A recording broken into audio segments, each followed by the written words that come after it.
Bueno, el texto, como ustedes pudieron ver, Contraatacando desde la cocina, es una respuesta ¿no es cierto?, a un artículo aparecido en otra revista, con una cierta postura en la cual este grupo, este movimiento social, ¿no?, en la cual participa Federici, no estuvo de acuerdo con esas posturas y hacen una respuesta. Y aquí surge este artículo. Entonces es un artículo que es bastante como tipo manifiesto casi no alcanza, pero pudiera esbozarse como una declaración de principio y del este movimiento feminista, al menos. Y por otro lado, eso conlleva que la atención no esté centrada en lo que nosotros estamos discutiendo, que es el contrapunto entre Marx y la crítica feminista marxista. Sin embargo, es un texto muy interesante porque ya empieza, a mi modo de ver, a hacer una elaboración propia, digamos.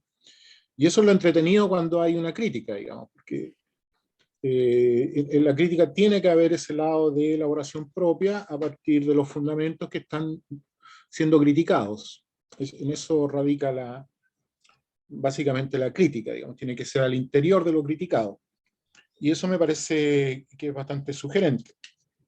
Ahora, entre este texto, Contraatacando desde la cocina, al otro texto, que es el de los, título se me olvida, Marx, el feminismo y la construcción de los comunes, que es el cuarto capítulo, digamos, hay una pequeña distancia en el sentido de que, distancia en el sentido que avanza, creo que en los comunes avanza un poco sobre este texto, el capítulo 1, y también me parece interesante, ahí en ese capítulo cuarto, ahí sí se hace un poco más alusión al trabajo de Marx. En fin, en lo que yo quería era antes aclarar un punto para poder revisar estos textos. Me parece que el punto del lenguaje, quería yo, porque ella lo retoma en la página 83, ¿no es cierto?, del capítulo 4, ella retoma lo del lenguaje, señala, dice, el lenguaje político que nos ha dado Marx sigue siendo necesario para pensar en un mundo sin capitalismo.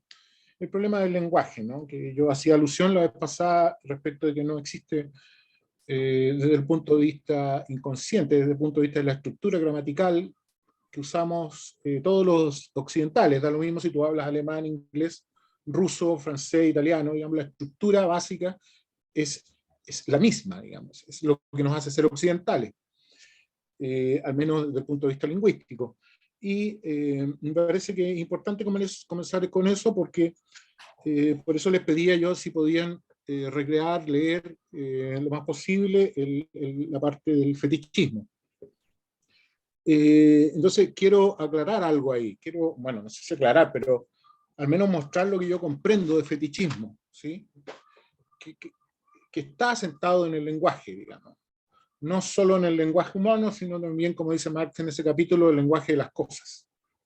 ¿Ya? Y luego vamos a trabajar el texto más político del Contraatacando desde la cocina, digamos, ¿sí? Que me parece bastante sugerente, aclara bastantes perspectivas de las feministas marxistas.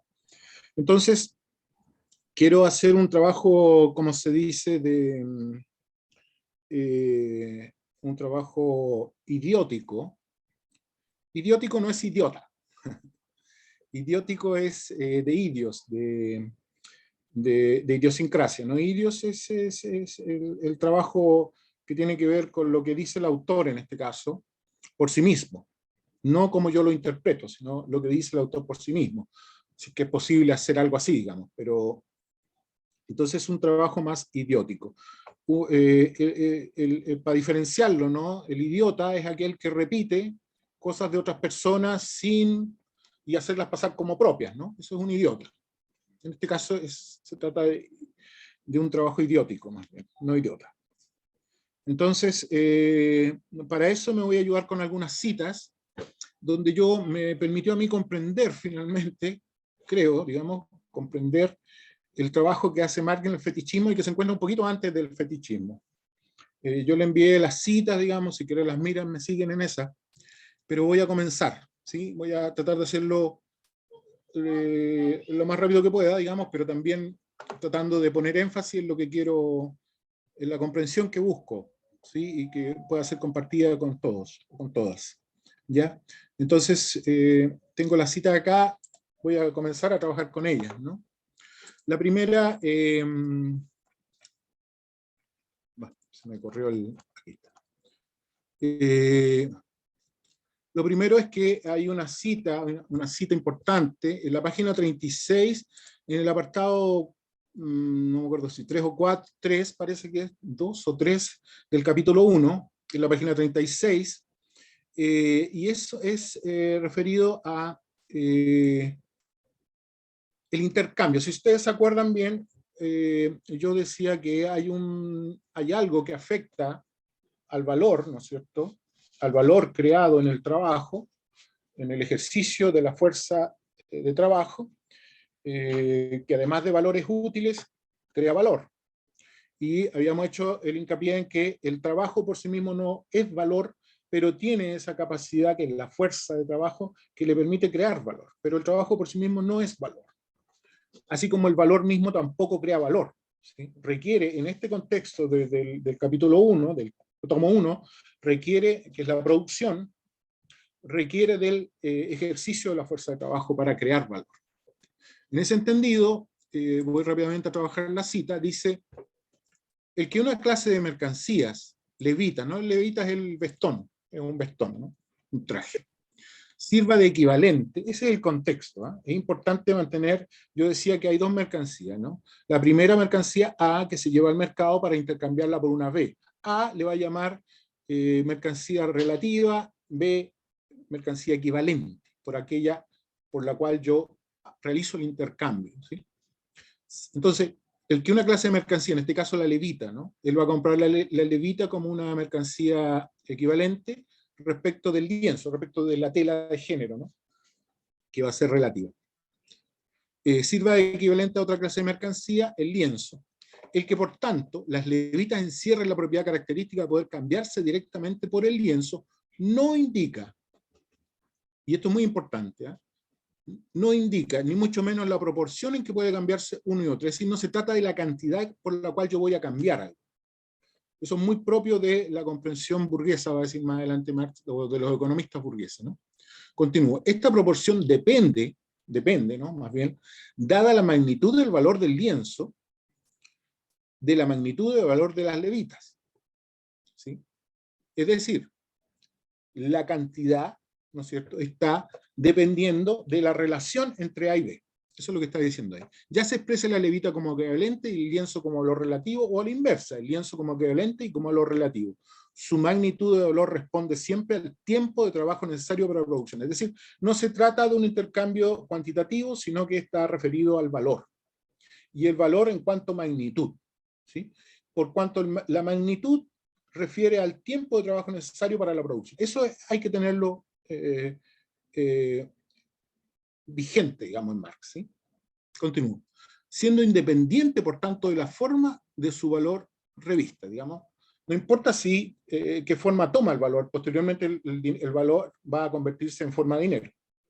Pero, y esto es importante, tan pronto como la clase de mercancía levita ocupa la expresión de valor en lugar de equivalente, su magnitud de valor no cobra expresión como tal magnitud de valor, sino que figura en la igualdad como una determinada cantidad de un objeto. Ese pero está diciendo que no obstante que nosotros sabemos que la magnitud responde al tiempo de trabajo necesario para su producción, se suele comprender la igualdad de un bien A por un bien B como una determinada cantidad de un objeto. Esa es una confusión para mí, pero una confusión ideológica, por cierto. Continúo. La observación superficial de este hecho, del hecho de que la ecuación del valor, el equivalente reviste siempre la forma de una cantidad simple de un objeto, ese es el error, digamos, de un valor de uso, indujo a Bailey, por ejemplo, como a muchos de sus predecesores y sucesores, a no ver en la expresión de valor más que una relación puramente cuantitativa. Y no es así, sino que lejos de ello, la forma equivalencial de una mercancía no encierra ninguna determinación cuantitativa de valor. Eso es lo primero que queremos despejar. No se trata de una relación cuantitativa cuando yo llevo un producto al mercado, por ejemplo, y no es cierto, vale tanto cantidad de dinero, en nuestro caso. Tenemos que ver en qué consiste, ¿no? Dice, la primera característica que tropezamos al estudiar la forma equivalencial es esta. En ella, el valor de uso se convierte en forma de expresión de su antítesis, o sea, del valor. La forma natural de la mercancía se convierte, pues, en forma de valor. O sea, lo que está diciendo acá es que el equivalente, la mercancía equivalente, no obstante lleva su cuerpo, pone su cuerpo como valor de uso material, ¿no?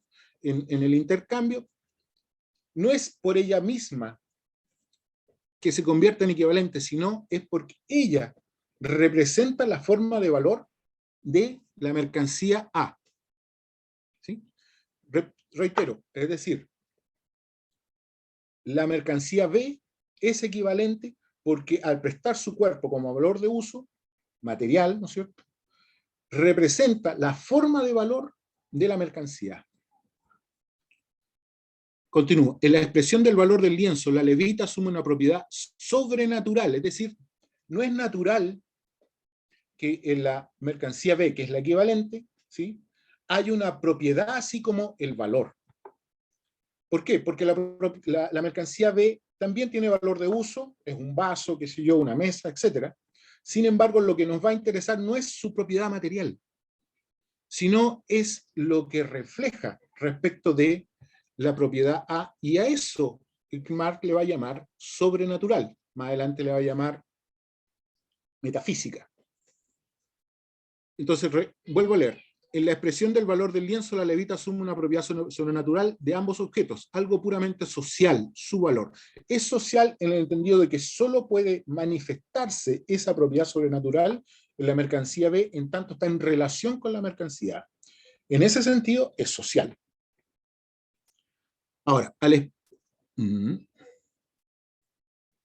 expresar continúo leyendo, su esencia de valor como algo perfectamente distinto de su materialidad corpórea y de sus propiedades físicas, como algo análogo a la levita, la forma relativa de valor de una mercancía, del lienzo, por ejemplo, da ya a entender que esta expresión encierra una relación de orden social. Continúo un poquito más. Claro está que eso solo ocurre cuando este cuerpo se haya situado dentro de la relación de valor en que la mercancía lienzo se refiere a la mercancía levita como equivalente suyo.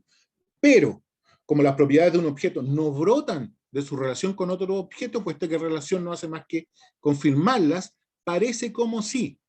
Ese como si es sumamente importante. La levita debiera su forma equivalente, es decir, la propiedad que la hace susceptible de ser directamente cambiada a la naturaleza, ni más ni menos que su propiedad de ser pesado o guardar calor, ¿no es cierto? Así como en forma natural cualquier bien, ¿no?, cualquier valor de uso tiene un peso o puede generar calor, por ejemplo, esas que son propiedades naturales de algún valor de uso.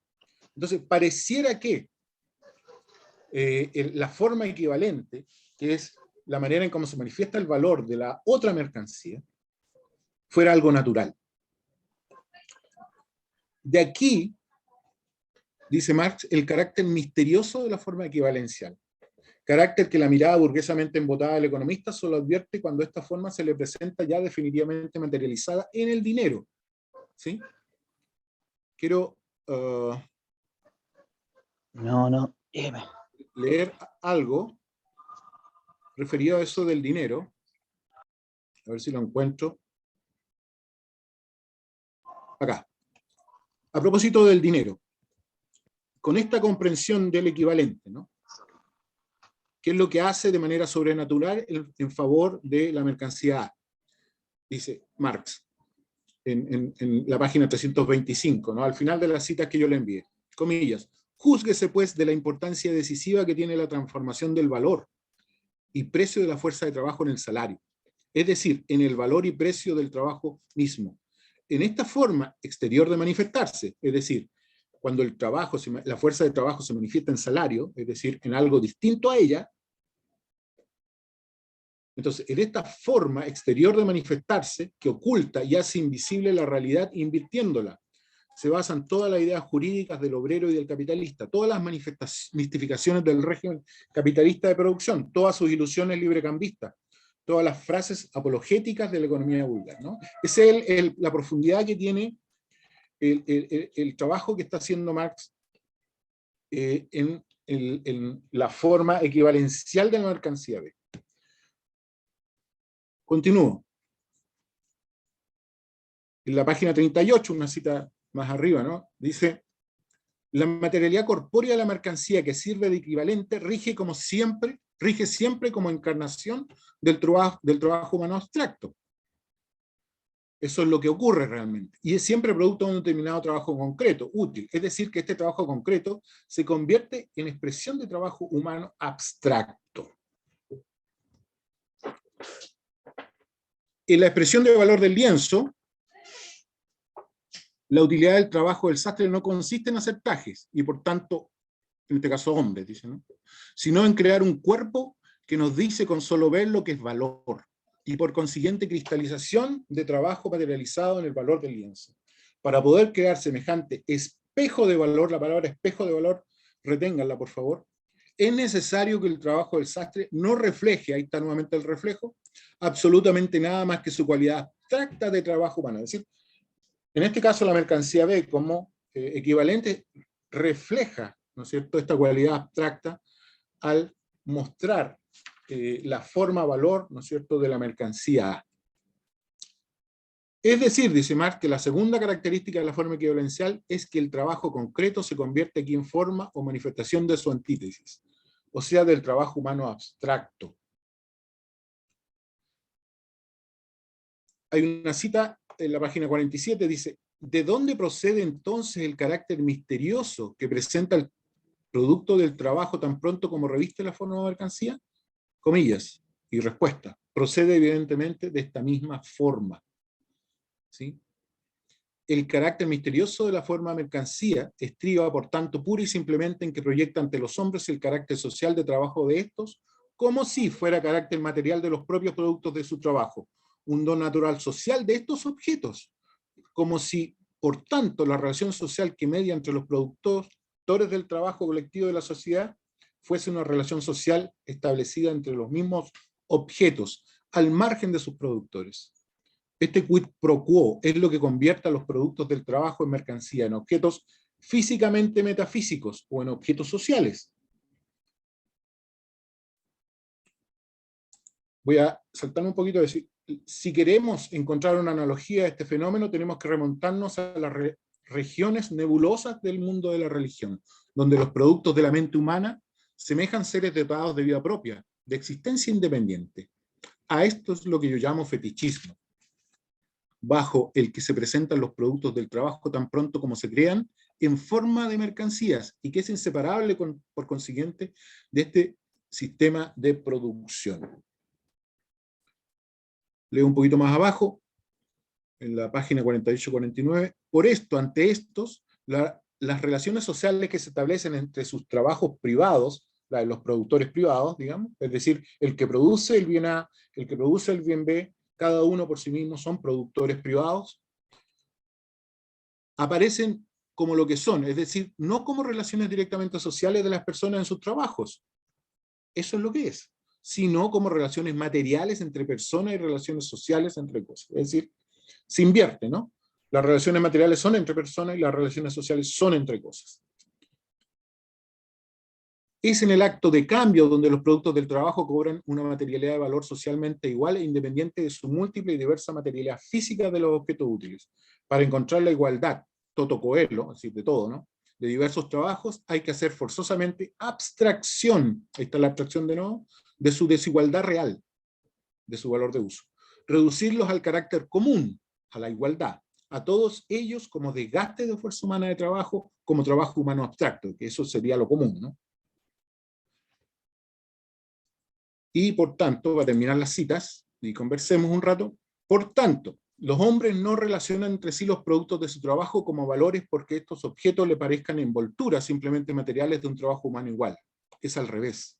Al equiparar unos con otros en el cambio, como valores como valores sus diversos productos. Lo que hacen es equiparar entre sí sus diversos trabajos, como modalidades de trabajo humano. No lo saben, pero lo hacen. Por tanto, el valor no lleva escrito en la frente lo que es. Lejos de ello, convierte a todos los productos del trabajo en jeroglíficos sociales. Luego vienen los hombres y se esfuerzan por descifrar el sentido de estos jeroglíficos, por decir el secreto de su propio producto social, pues es evidente que el concebir los objetos útiles como valores es obra social suya, ni más ni menos que el lenguaje. Ahí está el lenguaje. Y una pequeña cita que tomé de otro texto, me voy a permitir esto, le llamo un interloquio, ¿no? Que es un texto de Michel Foucault, para los que lo conocen, texto que se llama Nietzsche, Freud y Marx, comentando a esos tres autores, que son los autores conocidos como los autores de la sospecha en ciencias sociales. Leo rápidamente, al respecto de el espejo, ¿no? Del reflejo y del lenguaje, en Marx. Y es lo que vamos a hablar ahora, inmediatamente después de la cita. El primer libro del Capital, leo a Foucault, texto como el nacimiento de la tragedia y la genealogía de la moral, nos ponen en presencia de técnicas interpretativas. Ese es el lenguaje, ¿no? El efecto de choque, la especie de herida provocada en el pensamiento occidental por estas obras, viene de que ellas han reconstituido ante nuestros ojos algo que Marx llamaba jeroglifos. Esto nos ha puesto en una situación incómoda, puesto que estas técnicas de interpretación nos conciernen a nosotros mismos, puesto que nosotros, intérpretes, nos hemos puesto a interpretarnos mediante estas técnicas. Y es con estas técnicas de interpretación, a su vez, que debemos interrogar a estos intérpretes que fueron Freud, Nietzsche y Marx, en forma tal que somos perpetuamente reenviados en un pequeño juego de espejos, dice Foucault sobre estos autores. Foucault aquí, cuando habla de esta situación incómoda, puesto que estas técnicas de interpretación nos conciernen a nosotros mismos, cuando habla de nosotros mismos, se está refiriendo de alguna manera a lo inhóspito o lo infamiliar, ¿no es cierto?, que nos es el lenguaje, porque lo infamiliar solo puede crecer, ¿no es cierto?, en el ambiente familiar, es decir, el terror, el miedo, que son efectos de lo inhóspito, solo crece cerca. Nosotros no le tenemos miedo a lo que está lejos, le tenemos miedo a lo que está cerca, ¿no? Y el lenguaje es una de las cuestiones más cercanas que tenemos. Entonces, conversemos ahora, desglosemos un poco esto. Lo primero que hay que dar cuenta es que de lo que está ocurriendo en el mercado es una cuestión social. Pero una cuestión social entre cosas, al decir de Marx, ¿no? Y una relación material entre personas. Esa ecuación, digamos, es el fetichismo. Y el misterio del fetichismo consiste precisamente en lo que leíamos, es que una mercancía pone su cuerpo material para expresar algo que no es propiedad de ella, sino de otra mercancía, que es la forma valor. Ahora, esa posibilidad de lo sobrenatural solo es posible cuando está en relación ambas mercancías. Hay una relación de intercambio. Esa relación de intercambio invierte, ¿no es cierto?, la comprensión humana y complica el lenguaje. Complica el lenguaje, por cuanto lo que se aprecia es el intercambio de mercancías desde el punto de vista cuantitativo. Es decir, yo voy al mercado, voy a comprar algo, veo cuánto cuesta y llevo el dinero, que es una cantidad de dinero, para cambiarlo. Entonces ahí se produce todo el acto de cambio, ¿no? Pero no doy cuenta de lo que está ocurriendo detrás de eso. Detrás de eso, Marx dice que hay trabajo social humano abstracto. Pregunta para ustedes. ¿Cómo ven en qué consiste lo abstracto? ¿En qué consistiría esa condición abstracta del trabajo socialmente necesario?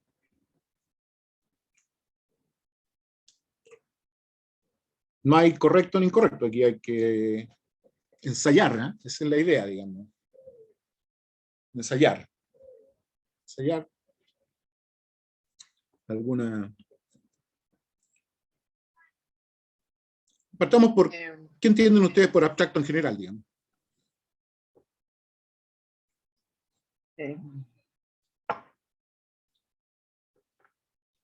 Creo que lo que apunta Marx en ese análisis tiene que ver con que nosotros en el intercambio común y corriente, digamos, cuando vamos a comprar algo, cuando pagamos algo, no vemos que lo que en el fondo estamos intercambiando es fuerza de trabajo. Eso es lo que se esconde detrás del dinero. Se esconde en ese intercambio y por eso lo llama abstracto, creo yo, digamos. O sea, Laura, muy bien, eso está muy bien dicho. ¿Cuál sería el ejercicio de esconder acá? ¿En qué consistiría? Cuando tú escondes algo, si nos vamos a la noción de esconder, ¿cuándo escondes algo? Por ejemplo, tan básico como esto, ¿no? Mira, yo pongo mi mano y con mi mano oculto el vaso, ¿no? Es decir, coloco algo por delante de algo, ¿sí? Lo sustituyo. Estoy ocultando el vaso, ¿sí? Es que una pregunta es ¿cuándo? Y otra pregunta es ¿por qué? Son distintas preguntas. O sea, si tú me dices ¿por qué? Yo creo que hay una razón ideológica de fondo, digamos. Si tú me dices ¿cuándo? Es la consecuencia. Es en el mercado, digamos, cuando tú vas a intercambiar y cuando tú vas a ejercer el hecho de la compra, digamos. Ahí es cuando. ¿Cuándo? Ahí es cuando. Cuando, y no solo en cualquier mercado, digamos, el mercado laboral, cuando yo recibo mi salario, digamos. Cuando dices cuándo, ¿a qué te refieres? ¿Yo? Sí, cuando dices cuándo, la palabra cuándo, ¿a qué refiere? Es que es al momento. Eso es el cuándo. ¿Y qué cosa al es un momento? Es un momento. Intercambio. El momento del intercambio. Sí, esa es la consecuencia. Pero esto se oculta. Lo que Laura está diciendo está bastante bien. Ya. Sí, continúa, María. Bueno, oculta una relación social y es reducida, las mercancías son reducidas a su mínima expresión, digamos, a una magnitud de tiempo de trabajo. Entonces, en el fondo, en ese momento, son solamente tiempo de trabajo cristalizado en el objeto y nada más. Por eso es abstracto. ¿Cuál es, muy bien dicho, cuál es la relación entre tiempo y cantidad acá? Tiempo y cantidad. Lo que me demoro en producir cierta cantidad. La magnitud. ¿Qué cosa es eso? El tiempo. La cantidad de tiempo de trabajo socialmente necesario para producir el producto. Y ahora, ¿cuál es el momento de la producción y cuál es el momento del intercambio? ¿Son al mismo tiempo? No. Antes No. es la producción. Es anterior. ¿Y antes cómo se dice? Si lo cambiamos de palabra antes, porque antes refiere a tiempo, ¿no? Aquí lo único que está en juego, por eso yo decía Laura, el momento, el cuándo, efectivamente desde el punto de vista intuitivo Laura lo comprende. Pero estoy tratando de buscar la palabra perfecta, digo, la palabra que dice Marx, respecto de esa temporalidad que oculta. El pasado. Muy tiempo bien. pasado. Marx le llama un pretérito imperfecto. Pretérito imperfecto. Claro. En el fondo lo que hay es una preterización. Lo que hace el intercambio es, al tomar el valor creado en el ejercicio de la fuerza de trabajo, ¿sí? Toma ese valor y la manifestación de valor que es abstracta. ¿Por qué es abstracta? Porque, como bien decías tú, María Soledad, es una cantidad de tiempo socialmente necesario, es decir, un promedio social de un bien, de fuerza de trabajo humano abstracto. Y ahí viene el abstracto como preterizado. ¿Sí? O sea, perdón, Esa preterización... En ese momento se dejan fuera todas las características materiales del objeto, es solamente tiempo. No existe nada. No existe nada, solamente Solo el tiempo cuantificado. Claro. Piensen ustedes que el tiempo tiene distintas modalidades. ¿Sí? Por ejemplo, está el tiempo de cuando uno tiene hambre, que ese no es el tiempo de la producción, ¿no? Está el tiempo del sueño, también. ¿Sí? Hay un tiempo,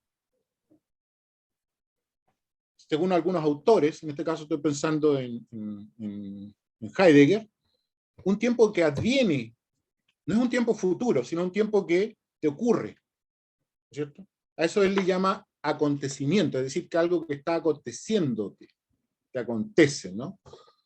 En el caso de Heidegger siempre te acontece el cómo te va a ti, ¿no? El cómo le va a uno. Pero en el caso de Marx, este tiempo, primero, no es futuro,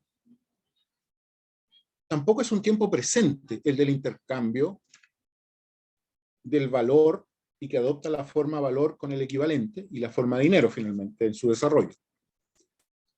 Es decir, todo el proceso del mercado se desarrolla en el pretérito, respecto de la visión de Marx en relación a el producto del trabajo y el ejercicio, ¿no es cierto?, de la fuerza de trabajo. Es decir, es un pasado pasado. Así se puede decir, hay que decirlo dos veces. Es un pasado pasado. ¿Por qué es importante eso? ¿Por qué es Ahora importante? voy para eso. Porque si el trabajo, el resultado del trabajo más bien, es preterizado cada vez para beneficio de que se produzca el acto de intercambio y por tanto la creación de riqueza en el mercado, ¿no? Y de plusvalía eventualmente después. Es decir, nosotros como fuerza de trabajo no tenemos acceso nunca a nuestro presente. Nunca. Y menos al futuro. Entonces, ¿cómo tú quieres crear política ahora si no tienes acceso al presente de lo que está ocurriendo como una realidad abstracta real, ¿no? O sea, una abstracción real que es el mercado, porque el mercado existe como abstracto pero real. El abstracto es la manera como lo ve Marx, pero es real. Nosotros no tenemos acceso a nuestro presente. Siempre vivimos el tiempo del capital, en el fondo. ¿Y cuál es el tiempo del capital? El pasado pasado. Por eso Marx dice que el capitalismo es la prehistoria, es la prehistoria, ¿no? Es el tiempo de la prehistoria, ¿no? De la historia. Bien. Pero no existe solamente ese problema, que luego, ¿no es cierto?, en el intercambio aparece todo el fetichismo, es decir, no se ve que haya una preterización, lo que se ve es intercambio cuantitativo, en el fondo, y de bienes materiales. Y el problema es, una es comprender eso. Entonces ahí tenemos un problema del lenguaje. ¿Sí? Porque son cosas. Más bien lo que se está poniendo en movimiento es el lenguaje de las cosas en el mercado, no el lenguaje de los seres humanos. Una vez que resolvamos eso, si estamos en una lucha política, digamos, de destrucción del capitalismo, una vez que resolvamos el problema de la comprensión de lo que está ocurriendo y lo expresemos en un lenguaje que dé cuenta de eso, que no sea de interpretaciones, y ese es el primer problema que tenemos, porque nuestro lenguaje es eminentemente interpretativo. ¿Por qué nuestro lenguaje es interpretativo? Yo lo señalaba, digamos, la estructura del lenguaje nos obliga a operar con la interpretación. Que el predicado dice cosas del sujeto, pero el sujeto se queda callado, digamos. Ahí tenemos, es pura interpretación. Digamos. Y si nuestra interpretación siempre está invertida, tenemos un problema. Entonces, ese es el primer acceso a la crítica en Marx. ¿Por qué no podemos tener acceso a esa comprensión? Porque todo ha sido preterizado y no tenemos acceso a nuestro presente para dar cuenta de ese pasado, menos al futuro. Una vez que, si resolviéramos ese problema, tenemos el problema de por fin, ¿no es cierto?, ver entonces, ¿qué hacemos? Está bien, resolvemos el problema de la preterización en el lenguaje a través de la interpretación y resolvemos el problema de la preterización respecto del intercambio en el mercado. No tenemos el lenguaje de nuestro presente. Nunca hemos tenido acceso a eso. Ese es un problema, ¿sí? Entonces, el fetichismo consiste en eso. Esa es la manifestación del fetichismo. Consecuencias de eso hay muchas, por ejemplo, la que yo les decía y la otra vez, ¿no es cierto?, de que aquí se trata de una exterioridad que es instalada, que es la mercancía B, el equivalente, una exterioridad instalada, ¿no es cierto?, para expresar algo que es sobrenatural. Eso lo hacía diferente, yo decía Hegel, el concepto en Hegel y todas esas cosas.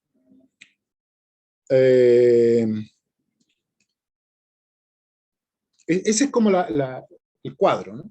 Entonces, cuando la Federici, ¿no es cierto?, se refiere a esta cuestión en la página 83, el lenguaje político que nos ha dado Marx sigue siendo necesario para pensar en un mundo sin capitalismo. Es decir, ¿qué es lo que está haciendo? ¿Cuál es el ejercicio político que está haciendo la Federici en este capítulo, en el capítulo 1? ¿Sí?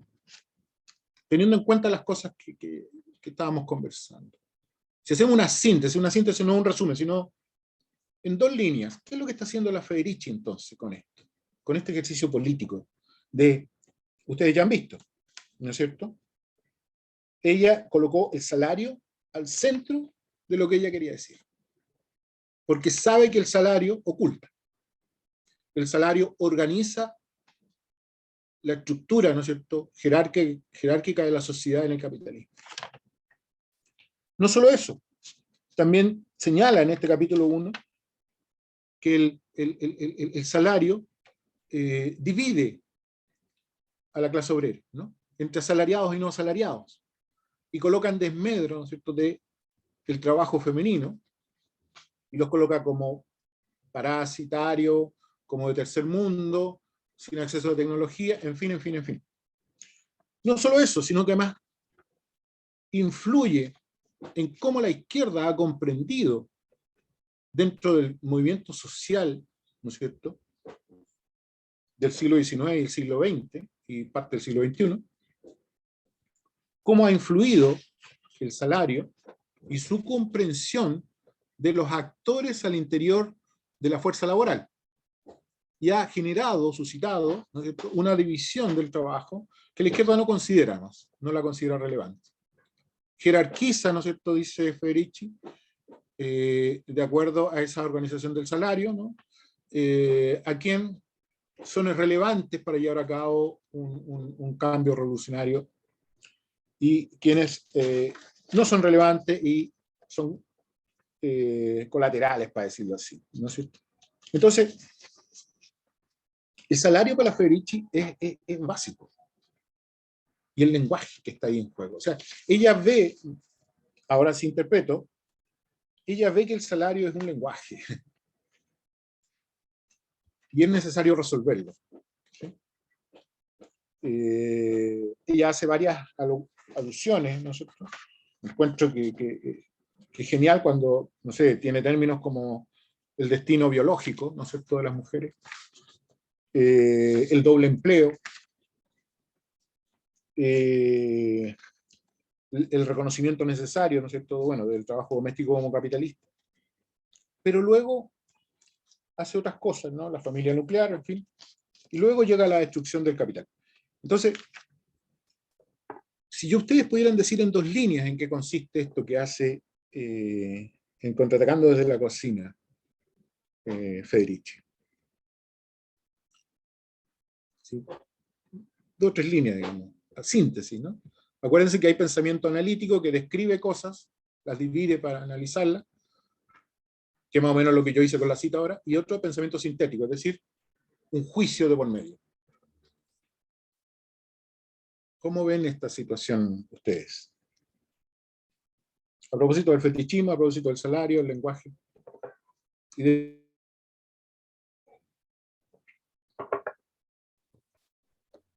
no sé si voy a responder la pregunta, pero sobre ese capítulo lo que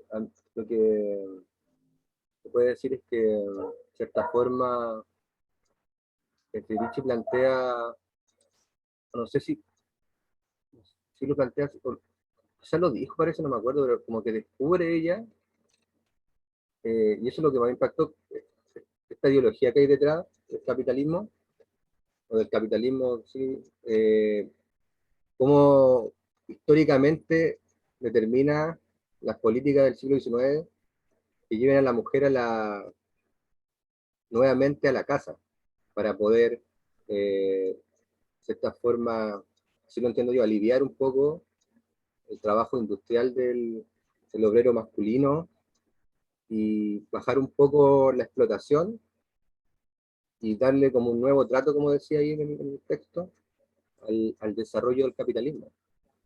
Entonces, ella da cuenta de eso. Entonces, por eso ella plantea esa reivindicación política y social de establecer un salario, por el tema de la acumulación primitiva que también observa en todo ese trabajo que se ha hecho gratis. O como critica ella que lo plantean desde el amor o del cuidado, que al final es un trabajo no asalariado. Pues. No sé si respondí la pregunta. Sorry. Claro, ahí en parte hay un recuento, en parte hay una cierta elaboración. Mira, yo, la palabra ideología, con la que partiste tú, es importante aterrizarla, ¿no? Porque pudiera ser que todos estábamos comprendiendo lo mismo, tal vez no. Hay grandes textos sobre ideología.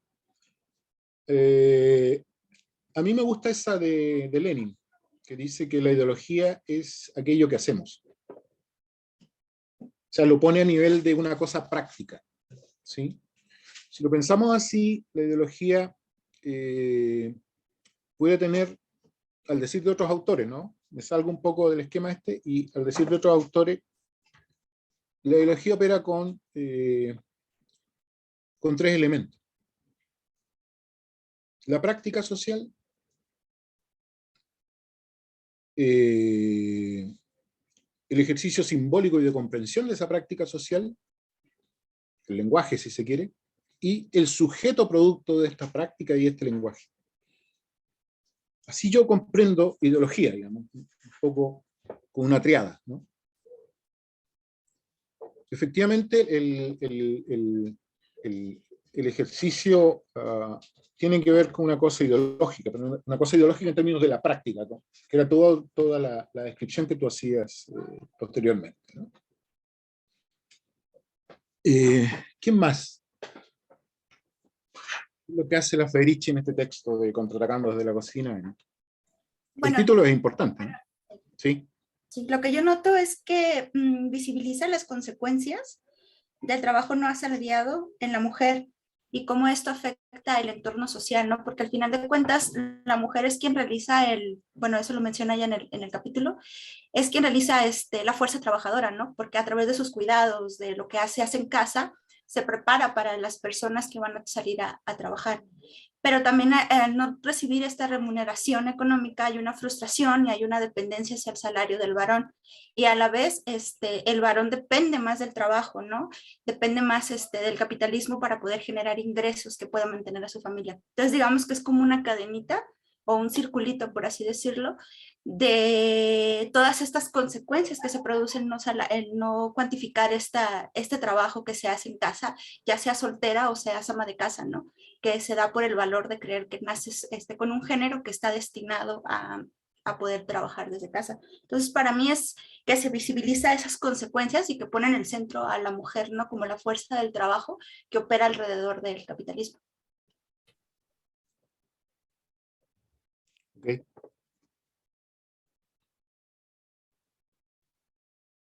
Interesante eso de que opera alrededor del capitalismo.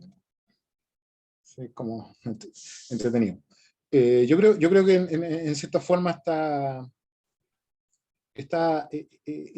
se trata de eso, digamos, como en el sentido un rodear esto que existe, digamos.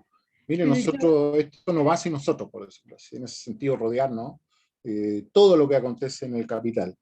Y me parece, sí, interesante, alrededor, sí. Perdona, yo ¿Quién pienso más? que quiero, a ver, sí, que amplía el marco de análisis del concepto de explotación, la Federici, y llega a nuevos actores que los pone en el centro, que es el trabajo no asalariado, que es quizás un trabajo más prescrito aún que el trabajo que está en la producción misma, pero son los nuevos actores que están invisibilizados por el salario y por el no salario, porque trabajadores asalariados y no asalariados tenemos en común que hacemos trabajo no remunerado, digamos, o sea, pero plantean nuevos actores políticos y sociales, y eso diría yo. Me parece que sí. Estoy de acuerdo con eso, ¿no? De que hay una ampliación y una recreación de ciertas categorías de Marx que están referidas principalmente a la creación de valor y de riqueza, digamos. Y como que la Federici reclama y dice, tenemos que volver a mirar, ¿no es cierto?, estos conceptos, porque ahí quedó algo, una huella material de algo que no fue enunciado. ¿Sí? Por tanto, estamos invisibilizados en esa creación de riqueza, digamos. Yo creo que sí. Yo creo que eso es como bien entretenido, digamos, de este pequeño textito, ¿no? ¿Alguien más? Yo tengo una duda, ¿no? Pero quizás parece que al final como un porcentaje creo que un 70% es lo que pienso, tengo, por el tema de la concepto que parece que lo vimos en la clase anterior, que era reproducción y producción. Parece que lo conversamos, ¿no? Pero la duda que tengo es Dale, dale.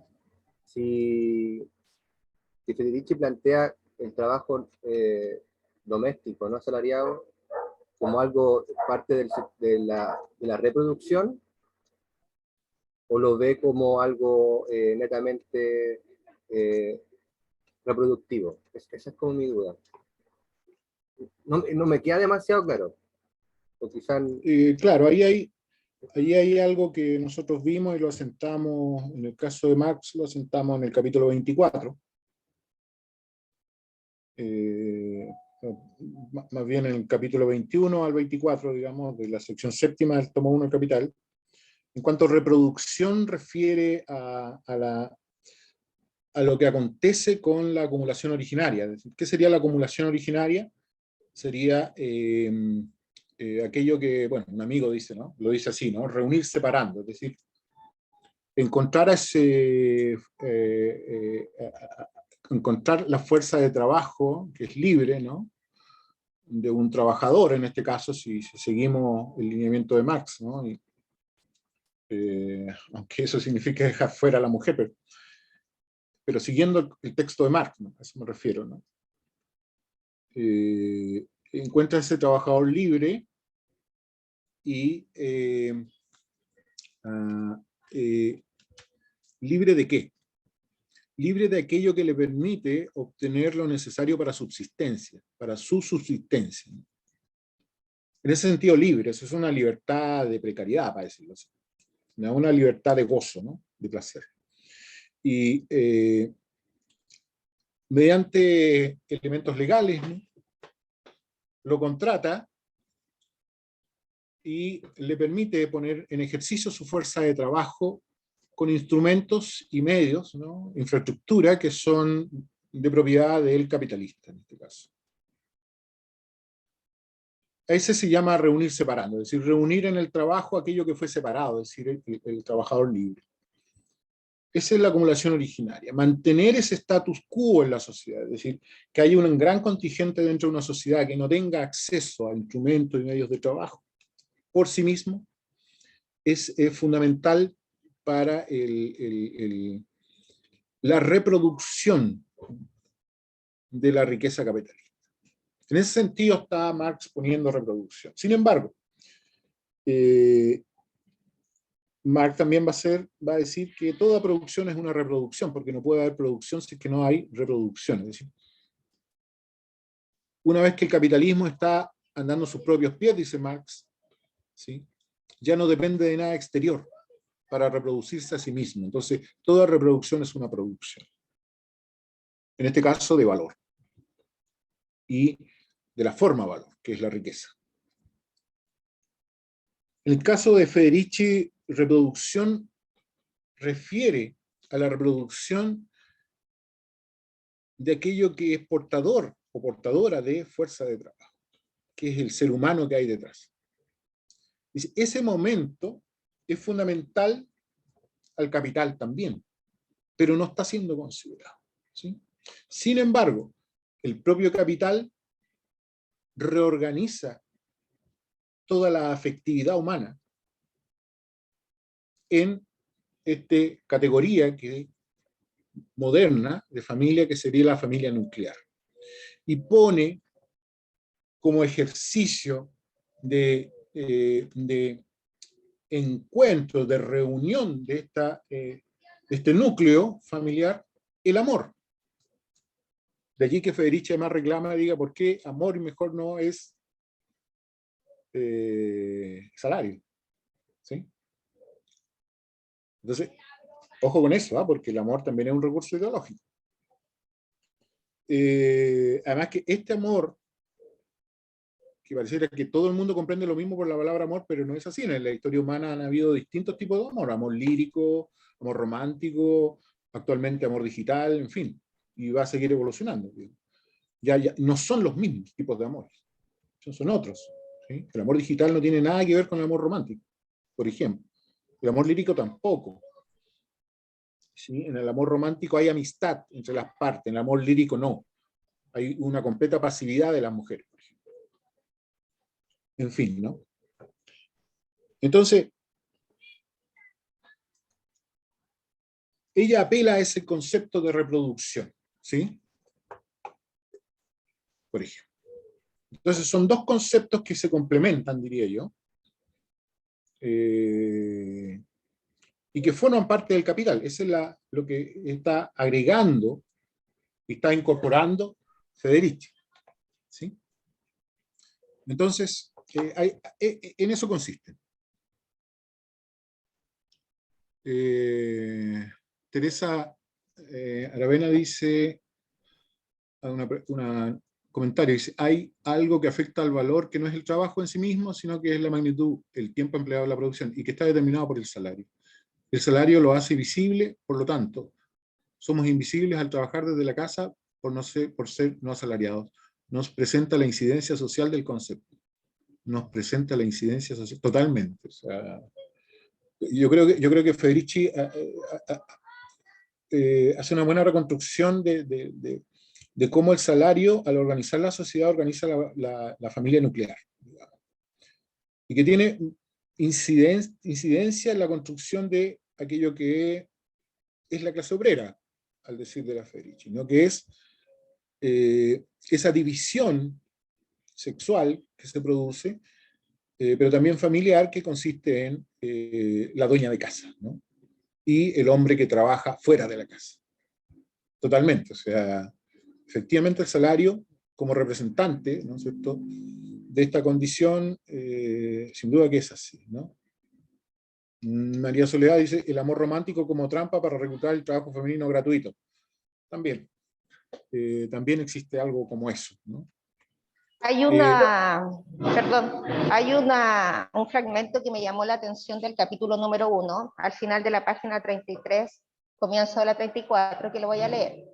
Dice, lo que Marx tenía frente a sus ojos era el proletariado femenino, que era empleado junto a sus maridos e hijos en la fábrica, y a la mujer burguesa, que tenía una criada y trabajase donde ella misma no producía la mercancía, fuerza de trabajo. La ausencia de lo que hoy llamamos familia nuclear no significa que los trabajadores no intimasen y copularan.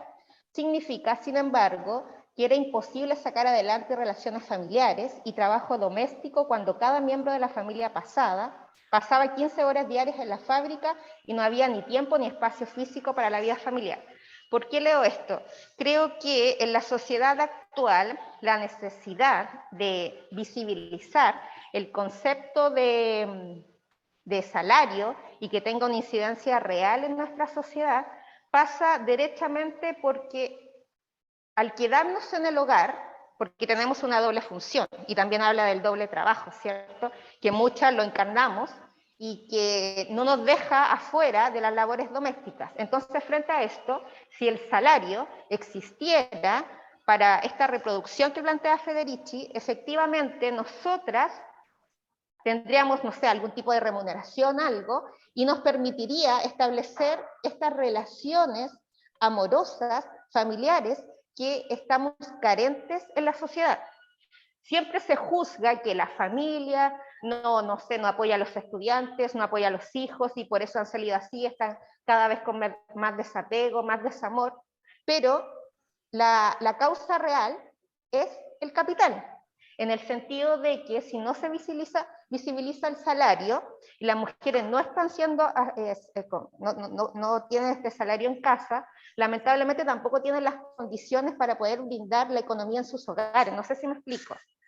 Entonces, frente a esto, es necesario, vuelvo a repetir, visibilizar este concepto para las dueñas de casa como reproducción de la fuerza trabajadora. Sin embargo, y esto es lo que yo malentendía al inicio, no es que las mujeres queramos quedarnos en casa, sino que esta doble función también sea reconocida, porque también planteaba dentro del texto que las mujeres no hicimos parte de la fábrica, pero no hicimos parte de la fábrica en la medida que queríamos ganar el puesto que el trabajador, el obrero tenía.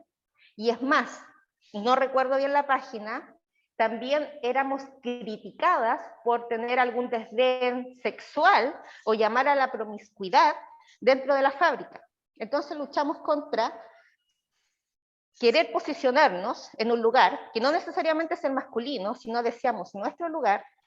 No deseamos tampoco dejar la labor en nuestra casa porque deseamos fomentar las relaciones familiares, las relaciones amorosas, carentes en esta sociedad capitalista y que lamentablemente son la causa principal, ¿cierto?, de la falta de atención que podamos tener, no porque no queramos hacerlo, sino porque no están las condiciones. Entonces yo creo que Federici, de alguna manera, al visibilizar este concepto, es un llamado de atención. Ojo, no nos queremos quedar en la casa, o no solo queremos quedarnos en la casa. El concepto de salario va mucho más allá, va en cuanto a lograr esta igualdad de roles que se puede dar desde el hogar, y no que todo caiga sobre la mujer, solo al pensar que nosotros sí somos reproducción de la fuerza de trabajador. No sé si me expliqué, creo que abordé muchas cosas. Sí. A modo de No, comentario, para mí este curso ha sido muy bueno. Al comienzo hablan en chino, de verdad, no manejo muchos conceptos históricos, entonces no me atrevo a hablar mucho por lo mismo, así que estoy súper pendiente de cada cosa que hagan. Y de hecho ahora estoy con algunos estudiantes, hago clases de educación adulto, también participando de este seminario, de este curso, porque encuentro que es de suma relevancia también para poder proyectarlos en ellos. Eso, muchas gracias. Sí, es importante, o sea, bueno, el curso, es importante escuchar estas cuestiones porque uno se hace de un lenguaje que no tiene mucho acceso, generalmente no tiene acceso, y habla de cierta manera, la construcción de frases que pretenden alguna crítica, con alguna profundidad, con argumentos, suelen ser complejas de elaborar. Y es porque, cuestión que también es una premisa que tiene la propia universidad abierta, ¿no? El acceso a la comprensión como acceso a la educación, ¿no? Por tanto, no hay que temer hablar aquí. O sea, entre nosotros nadie se va a reír, nadie se va a enojar ni molestar, al contrario. En el caso mío, que he leído un poco más, tal vez en algunas cosas, no en todo. En el caso del feminismo, yo creo que he leído muy poco, digamos, casi lo mismo que ustedes, se podría decir, en este taller. Marx he leído más tiempo, mucho con mayor profundidad, ¿sí? Por tanto, no hay que Hay que hacer ejercicio del vocabulario, porque uno cuando está estudiando, para comprender tiene que tener 3 niveles. El primero es acceso a ese conocimiento. El segundo es entenderlo. Eso significa empezar a reflexionar en función de lo que se ha adquirido como conocimiento. Y tercero, para que se logre la comprensión, es poder expresarlo oralmente. Si no se expresa oralmente, la comprensión no se termina, ¿sí? Por lo tanto, es muy importante la participación. Poco a poco, y es mi labor ir ordenando en lo que yo pueda la conversación. Bien, referido a lo que tú señalabas, Teresa, mira, creo que te faltó una cosita que yo esperaba que dijeras, ¿sí? Que es lo último que está precisamente en el párrafo que tú leíste, pero en la página 33, en el primer párrafo, referido a lo que afirmamos es que podemos y queremos destruirlo. Me parece, es el kit de este texto, digamos. Ahí ya aparece algo que ya no es, eso muestra que, como bien dices tú, no se trata de ir a sustituir al hombre, ni quitarle el espacio al hombre en el trabajo. No. Porque más adelante, ¿no es cierto?, va a decir, se trata de no tener precio. Porque, ¿cómo podría uno comprender eso? Al menos yo lo comprendo como, mire, la única manera de no tener precio es que este sistema basado en el salario y en el dinero, fundamentalmente en el dinero, que es el precio del salario, no exista. Yo creo que esa parte es fundamental, porque no tiene relevancia la lucha política en esta situación del capitalismo. No va a lograr resolver la lucha política, el problema del feminismo, mientras exista el capitalismo. Entonces, la palabra destrucción acá, la palabra destrucción tiene 2 niveles, en el caso ahora de Marx, ¿sí? Y que yo creo que Federici, con su comprensión de las cosas, no debe habérsele escapado, porque además es un trabajo, en algunos autores, bastante tratado, la destrucción. La destrucción consiste en analizar y descomponer todas las partes de lo estudiado para hacer algo distinto. ¿Sí? Destruir no es hacer estallar, no es quemar, no. Es hacer ese análisis de trabajo que te permite hacer algo distinto. Es decir, si tú no comprendes en qué consiste lo que estás criticando, no lo puedes cambiar. Por eso para Marx la palabra diferencia o diferentia, como se dice en latín, es relevante. O sea, ¿en qué momento yo hago algo diferente? Yo creo que el aporte que hace, que es lo que tú señalaste, ¿sí? es precisamente esa diferencia, ¿no es cierto?, que pone para la cuestión del feminismo. Sin embargo, me gustó mucho este texto porque dice, mire, si no se trata de poner una diferencia con los hombres que tienen salarios, sino que se trata de destruir el capitalismo. Y eso nos concierne a todas, a todos, etcétera, a todos, ¿no? Entonces esa parte me parece que yo te agregaría lo que tú estás señalando, de podemos y queremos destruir, ¿no? Eso me parece clave en este texto. Eso, ¿no? ¿Comentarios, opiniones? Sobre lo mismo, también lo dice también el texto que ella busca el tema del salario para luego extinguir el salario. Eso también me gustó. No era salario por salario, sino para terminar que la clase trabajadora destruya definitivamente el dinero. Claro. Mira, ahí hay algo que me acabo de acordar un texto. La verdad es que cuando estaba hablando recién me acordé, pero se me pasó, ¿no? Cosas rápidas. Que es lo intercambiable, ¿no? Hay un tipo que se llama Baudrillard, que me gustó mucho, que es un sociólogo francés, y él dice, mire, en este mundo todo es intercambiable menos el mundo mismo. O sea, ¿con qué usted podría intercambiar el planeta? ¿Sí? Ese es lo único que no se intercambia, al menos por ahora, ¿no? ¿Qué otras cosas no son intercambiables? Es decir, ese autor pone el ejemplo, dice, mire, hasta ahora al menos nadie ha querido comprar un lenguaje. O sea, el lenguaje no se ha vuelto privado, de manera que sería raro que una persona compre un lenguaje para hablar sola, ¿no? Eso sería extraño. Eso tampoco es intercambiable. O sea, el lenguaje se construye en el intercambio, es un fenómeno neta y 100% social. Es decir, la palabra hola no existiría si no hay un otro, o una otra, ¿no? Entonces el autor empieza a identificar aquello que no es intercambiable, pero que existe en la actualidad en el presente del capital, ¿no? Ya sabemos que ahora no tenemos presente propio, sino solo vivimos el presente del capital. En tanto, vivimos del trabajo y de nuestra fuerza de trabajo y del salario.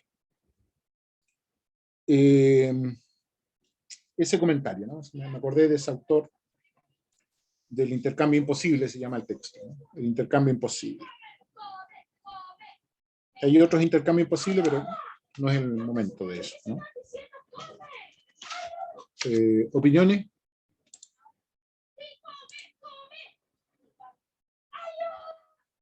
¿O comentarios?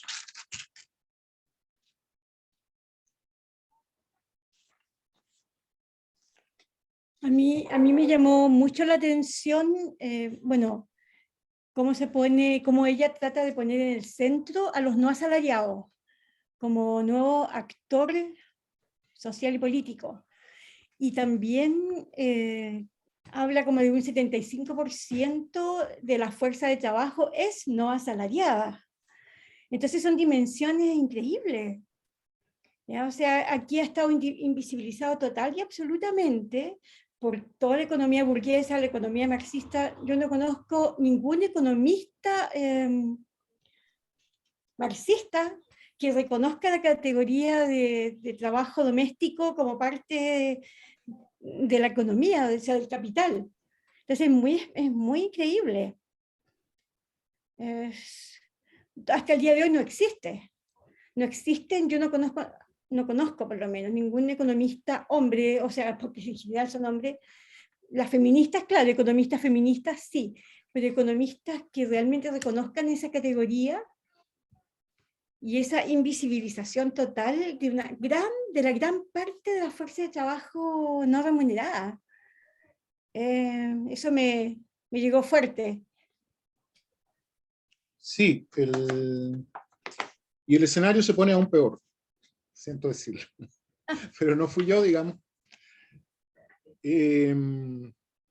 Yo les mencionaba, o mencioné en un comentario por el chat, en el cual también pueden hacer preguntas, comentarios. Si no quieren hacerla al chat completo, me lo pueden enviar personalmente a mi chat, digamos, por el WhatsApp.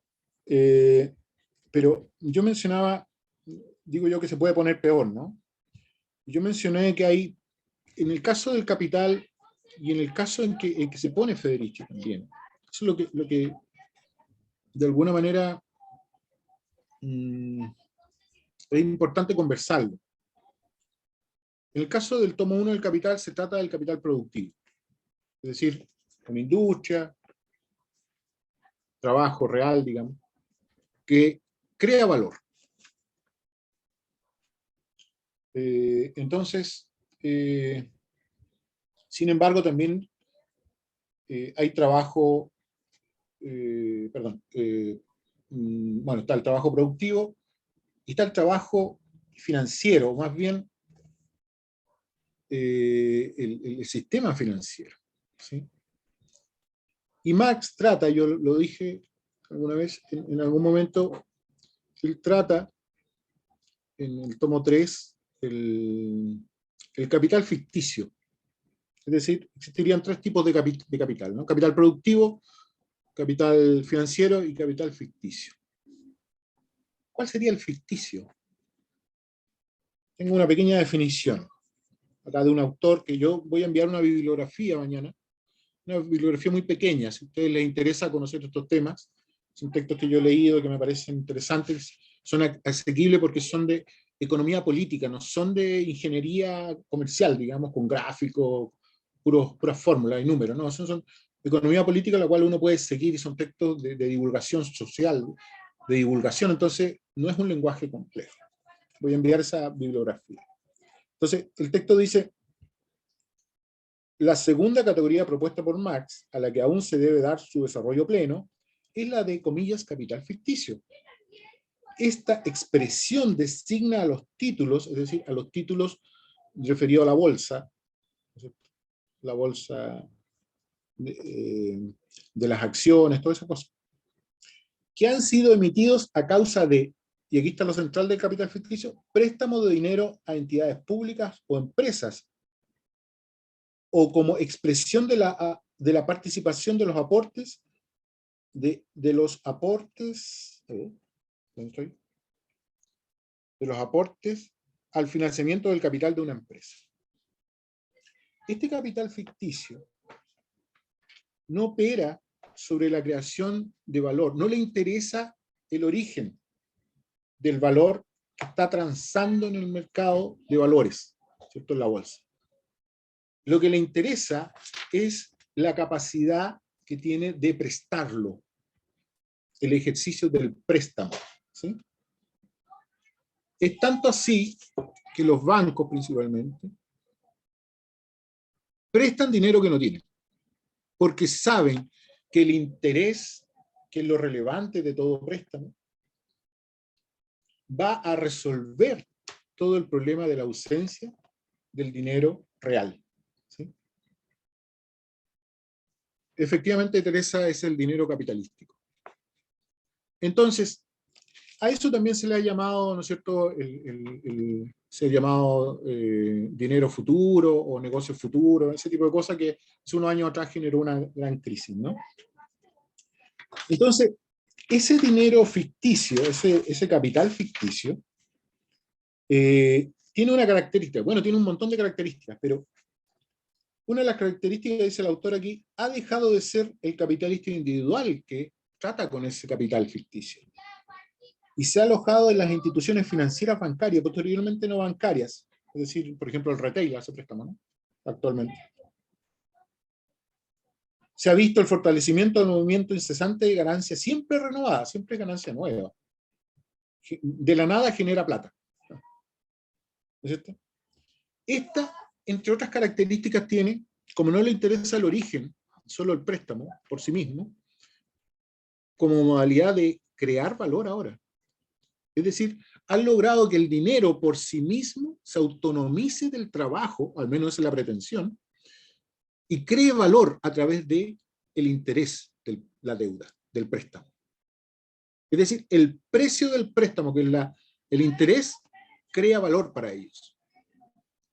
Es creadora de valor, siendo que el privilegio lo tenía la fuerza de trabajo.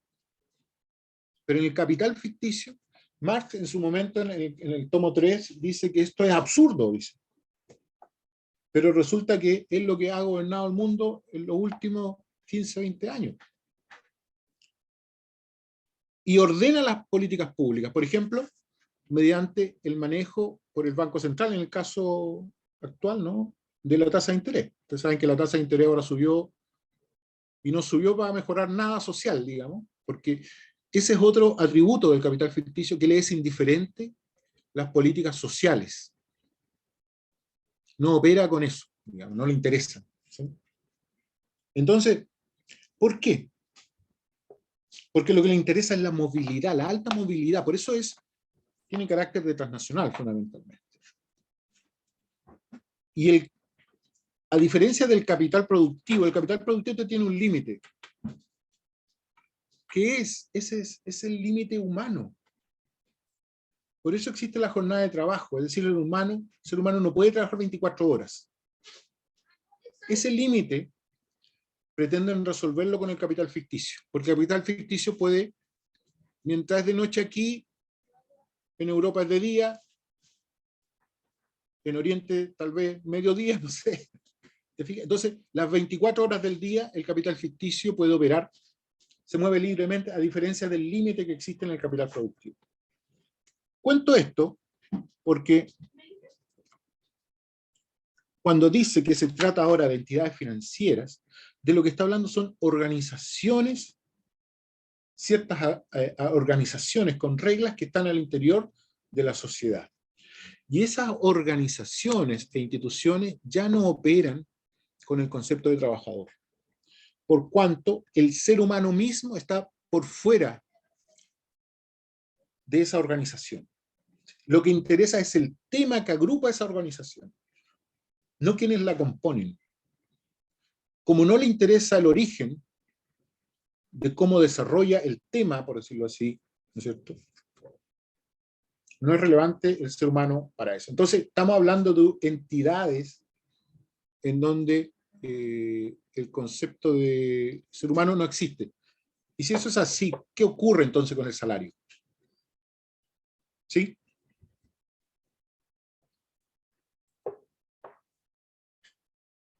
No te escuchamos, Teresa.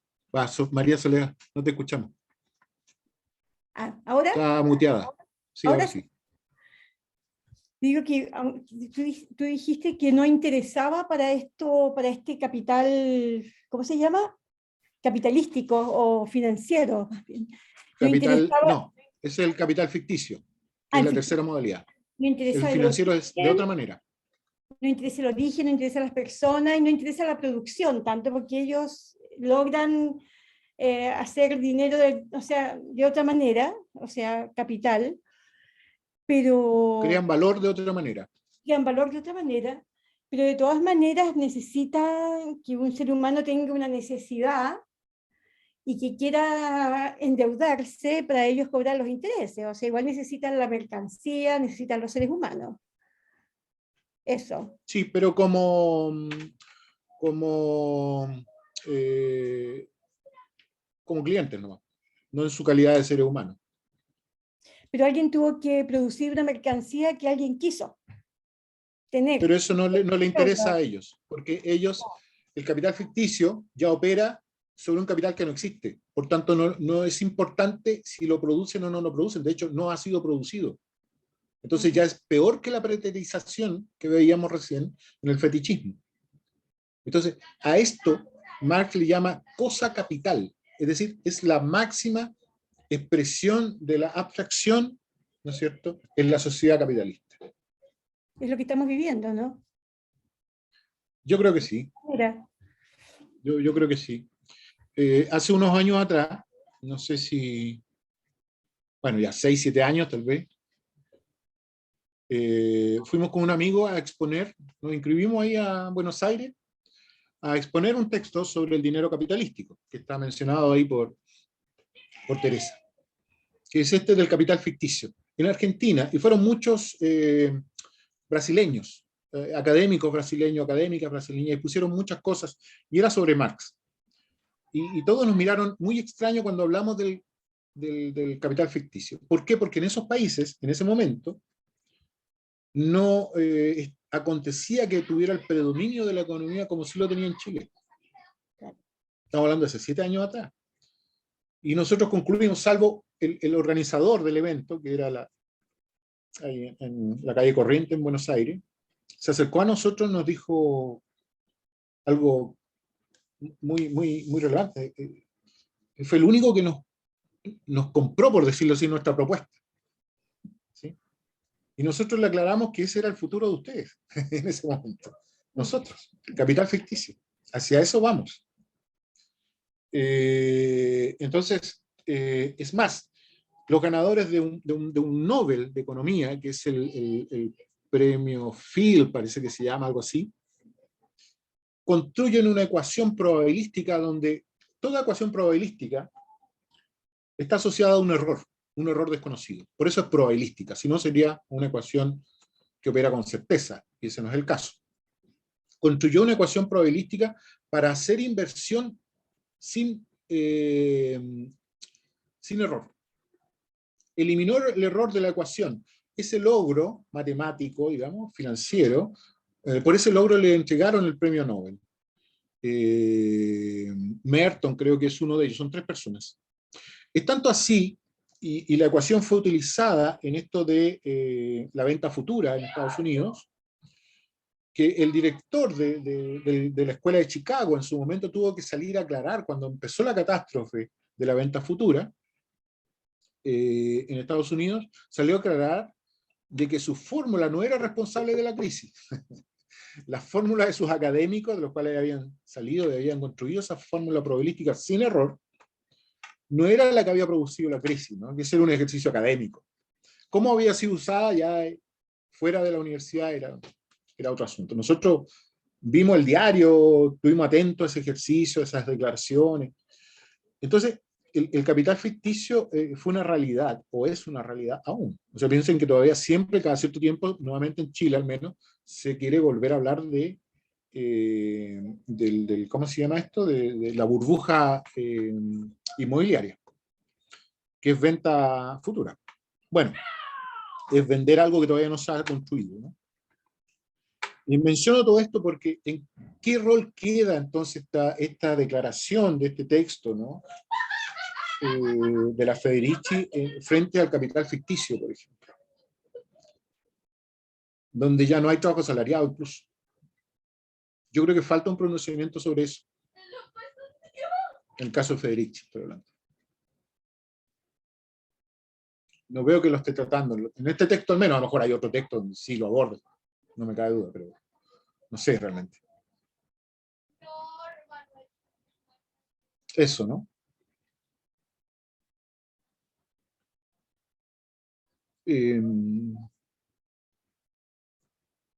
Estamos como en la hora, ¿no? Son las 8:30. Yo quería hacer una pequeña propuesta para la próxima y última sesión, que nos aboquemos exclusivamente al trabajo de los comunes, a ese texto, digamos, y me gustaría que alguien pudiera hacer la introducción, alguien de ustedes. Una introducción de unos, no sé, 10 minutos sobre ese texto, ¿no? Que no la haga yo, digamos. ¿Sí? Que se lancen a la piscina. Porque en el fondo se trata de eso, de que ustedes tomen estos textos y los hagan de ustedes, ¿no? Entonces quería que en 10 minutos nos comente el texto, ¿no? De acuerdo a su punto de vista, por cierto, sin duda. Y que partiera la clase así, la próxima semana. Piénsenlo, si quieren, dicen al tiro yo, o si quieren lo piensan, pero atrévanse porque es un ejercicio bastante interesante, ¿sí? Cuando yo estaba estudiando más de una vez me tocó hacer esto. Es un buen ejercicio. Y así se apoderan del texto completamente. Genial. Y eso Teresa dice se que está ella... Qué bueno. Ya. Gracias. Entonces partimos con la próxima semana con Teresa. Saquen todas las preguntas, dudas, vuelvan a mirar para atrás, si es que hay algo que necesitan aclarar, que yo pudiese hacer, o lo aclaramos entre todos, entre todas. Y, en fin, ¿no? Para que cuando terminemos el taller, la próxima sesión, ya después queden más o menos de manera independiente en estos temas ustedes de trabajo, ¿no? Eso. No sé si el Waldo está por ahí. Sí, aquí estoy, ¿no? Ya. Estaba escuchando. Eso, Waldo. Bacán. Ya, pues, Iván, voy a grabar la clase y ahí usted manda lo que corresponde para la próxima sesión para los que no pudieron participar, pues, lo que hay que leer. Y la bibliografía. Un abrazo a todos, a todas, todos. Gracias. Chao. Chao. Muchas gracias. Chao, que estén bien. Que estén Chao. bien. Gracias. Vamos, Tere.